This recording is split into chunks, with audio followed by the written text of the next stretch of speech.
Hey everyone, welcome to the Slice of Construction podcast. I'm your host, Jared Taylor. Joining me today is the CEO and founder of Safe Site Check-In, David Ward. David, how are you today? I'm doing great, Jared. Thanks for having me on. I'm excited to have you here. Let's dive right in. Tell the audience a little bit about yourself. Well, I'm both new and old to the construction industry. After getting a liberal arts degree at UC Berkeley way back when, my first job as a programmer was actually with Bechtel Corporation in San Francisco, California.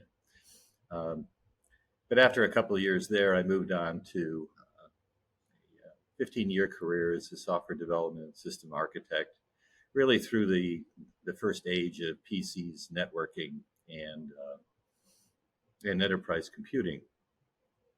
I then moved into technical management for software product companies, database companies, telecommunication companies, um, and then ended up as a senior technology consultant.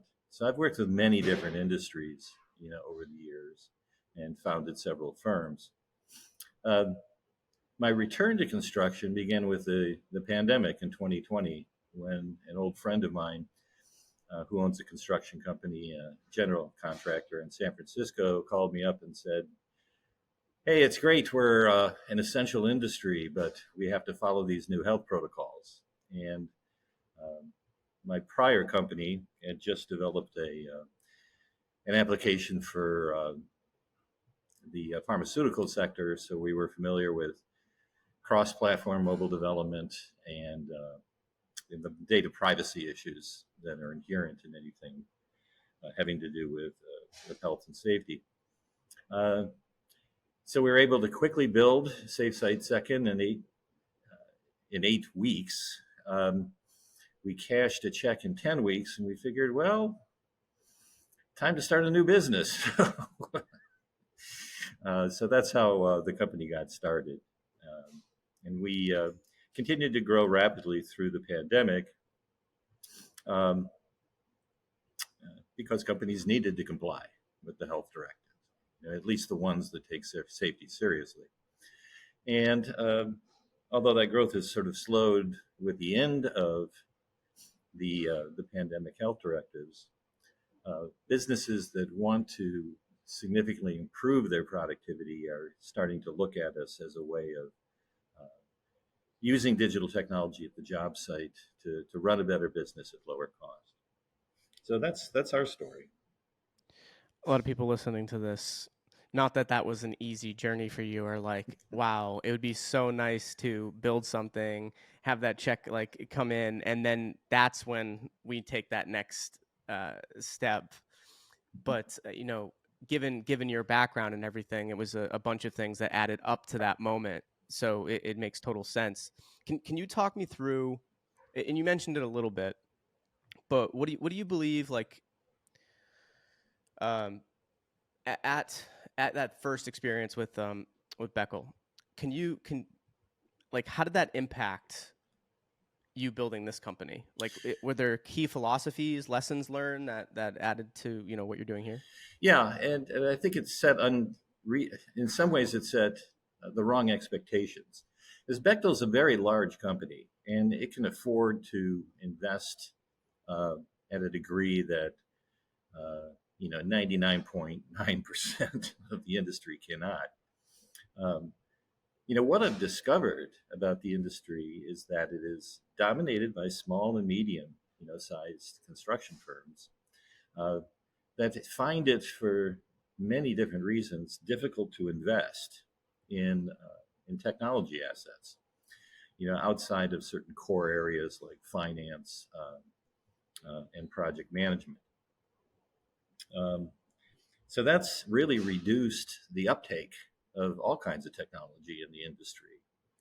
Um, there's, the problem of what I would sort of call multiple stakeholders. That any given project, has an owner, it has a GC, it has subs, it's got a financer, it's got an insurance and bonding agent. Um, you can have a dozen different stakeholders. Even for a modest size project, and getting them all to agree on some sort of digital transformation, whether it's workflow or some other kind of automation, makes it difficult.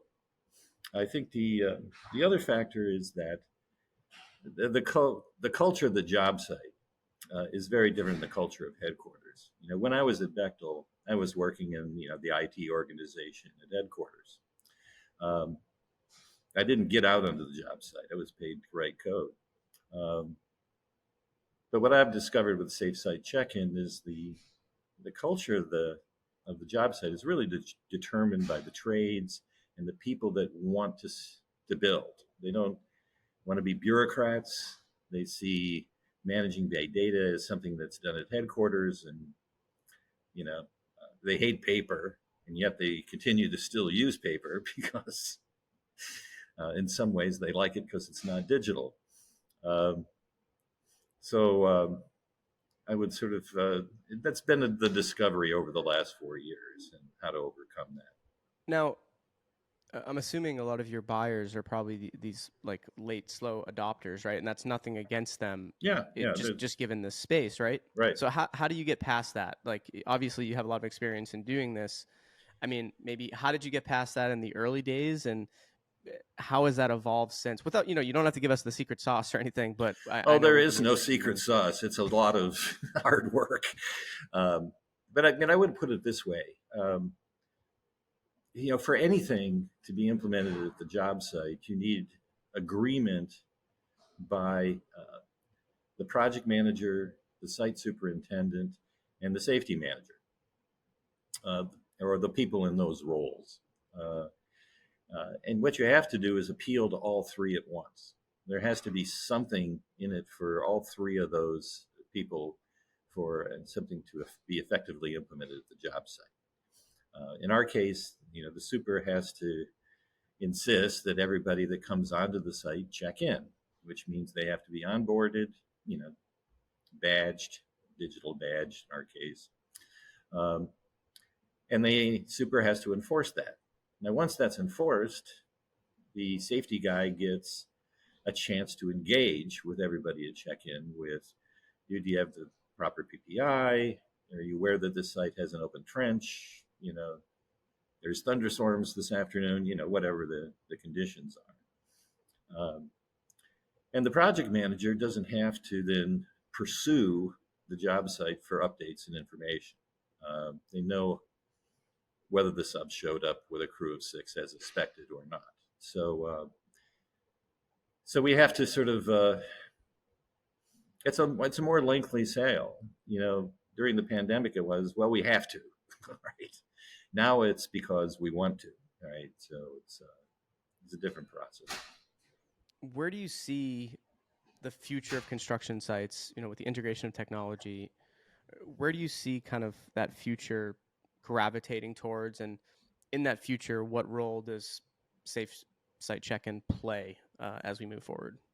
Well, and I think there's a lot of agreement on this, that the shortage of experienced construction workers of all types, whether it's the trades, PMs, safety, supers, you name it, that is what's going to drive change. Everybody is under pressure to improve productivity because of the historic labor shortage, most likely caused by the financial crisis 15 years ago, which caused a huge number of people to leave the industry when residential construction collapsed. So we've yet to recover from that, and are unlikely to anytime soon. This is an industry where experience matters. You can't just read the book and be effective. So everybody needs to improve productivity, and that's got to enforce change. Um, One way that sort of owners and really the architect engineering side of the industry is doing this is with prefabrication, building information management, sort of trying to do is more on the design side uh, to make less work on the actual build side. Um, in our case, it's really to make the jobs of the supers, the safety, and the PMs easier, just increasing their productivity, and therefore they're able to manage the site and the project more effectively to greater profit and just get it done faster with fewer people. Um, there's also, robotics and automation. I'm on the skeptical side there because every job site is like unique, like a snowflake. Sort of deciding a piece of robotics that can work on any job site is going to be very challenging. Much less getting people to actually use it. I think also like certain kinds of use of innovative materials will help, but building codes have to change. People are going to be suspicious of that. Um, Drones can be used right away, but they're mainly, it's sort of like, I can see there's been big changes in the site, but you may be unaware of the fact that the sub is actually understaffing by 50%. Right? So drones are not going to be a sort of complete solution, even though they're cheap and easy right now. Anyway, so that's just some of my thoughts on what's going You on. make a good point. You make a good point, David, on like, okay, there's all these cool new tools that are being developed, but each job site is it's very much different. I've seen a couple cool ones like the bricklaying ones, and Yeah, uh, that are able to, although they had a human like compete with it, and it was pretty close. yeah, yeah. But the human's exhausted after, right? So Same thing with um, drywall. So, I do like, even at a basic level though, you're seeing more and more of those like exoskeletons that people can wear, so they're the workers are getting hurt less, and they're able to maybe even lift heavier in some cases without the additional stress, which is kind of sure. cool. Yeah, But I don't think the price of those have come to the point of like a drone, right, where it's like affordable to have that and continuously use it. yeah. um, what I wanted to also ask you, David, is before when we first like reached out to have you on the show, um, loved your background, but there was one thing in particular too that really focused in, and it was that you do score mentorship, and I was telling you how I had such a great experience. So I have to ask you, being on as a score mentor, what is your kind of, I guess, best piece of advice for the up and coming entrepreneurs that um, maybe want to innovate in a niche industry, or I guess even a heavily regulated industry, right? Like healthcare, construction. There are a lot of regulations to follow. Let's kind of focus on those kind of two spaces, I guess. Well, yeah, yeah. So if people don't know, SCORE stands for the what is it? Service Corps of Retired Executives. Um, Unfortunately, I'm not retired, but I still find it useful to feel very gratifying to help out, other entrepreneurs.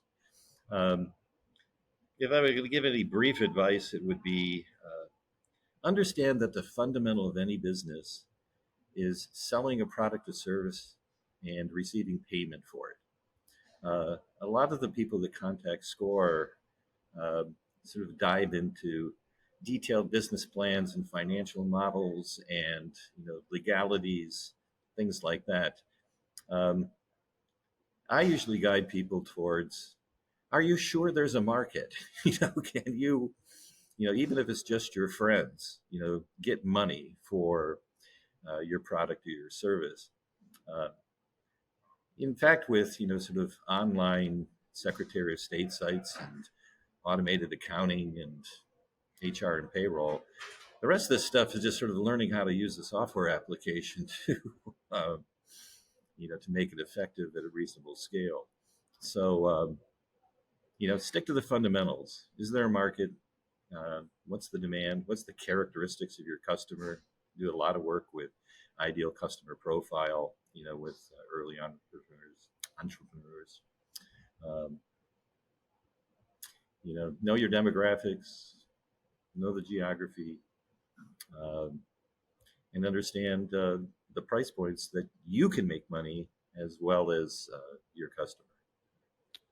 How important, for you is the product feedback? I think that's also something when you talk to a lot of early stage entrepreneurs, Yeah.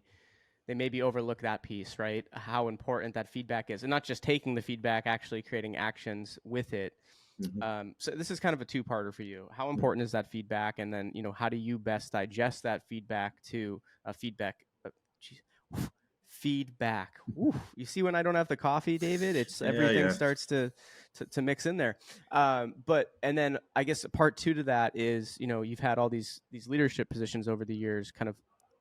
Actually, answer that, and then I'll ask you my second question. I've learned not to do super long questions, and then you forget Though we all the forget. second part, right? Uh, Yeah. uh, I I agree that a useful way for management to look at their companies is as a learning organization. So your point about customer feedback, it's essential to learn. It's essential to learn about your customer and your market and your product and your pricing and every aspect of your business. And as a manager, with your various direct reports and subs and such, it's to see that they're learning too. You know that they're actually improving on the basis of the data you're getting back to them. I mean, that's part of our business pitch and of the value of digital data at the job site. It's allowing everybody to learn faster. And back to my point about the labor shortage and the essential expertise from experience, um, the faster we can facilitate that learning, it's going to be the better for everybody in terms of productivity and addressing the labor shortage. See, there I tied it back to my business, so I'm proud of myself. I like it. uh, the other question I wanted to ask you that I tried to mix in there um, was around really team building and your leadership style. Mm-hmm. Maybe how has that evolved from when you first started versus where you're at today? I'm sure obviously you've learned a lot. Mm-hmm. I know our audience really loves hearing about that, right? So would love to hear your thoughts. Well, I think like a lot of business managers, we started out thinking of management as directive, meaning you do this, you do that. Okay, okay, sure. But laying out the work to be done, turns out to be just the start. Um, the key thing is transferring responsibility, of that task to your direct report, whether it's a manager or it's a line employee. Um, your business is efficient, and that whole sort of learning cycle is a positive feedback loop. Um, when people take responsibility for the task and responsibility for learning how to get better at it. So I think my journey as a manager is really one of how do I lay out the work to be done as quickly as possible and clearly as possible, and then delegate and shift that responsibility, to the team um, as efficiently as I can. And so you hear a lot of words about accountability and sort of teamwork and collaboration, communication. Um, and frankly, as a technologist, I think that's great. It's the human part of the business, right? I mean, if we could automate it, it's people aren't involved. Who cares? But uh, what's interesting to me over the years is really the people issues. So that's been my journey, and that's the kind of advice that I would give a new person starting out. Last question for you, David. Transitioning back to safe site check-in. It must kind of feel like a full circle moment, right? Looking back, as you reflect on this journey so far, are there any particular like personal satisfactions that you find in your work today that maybe you didn't find or weren't as apparent to you in earlier in your career? Well, yeah. Part of it is it was a chance for me to uh, build a software as a service business, which is a new business model, really, that's evolved over the last decade.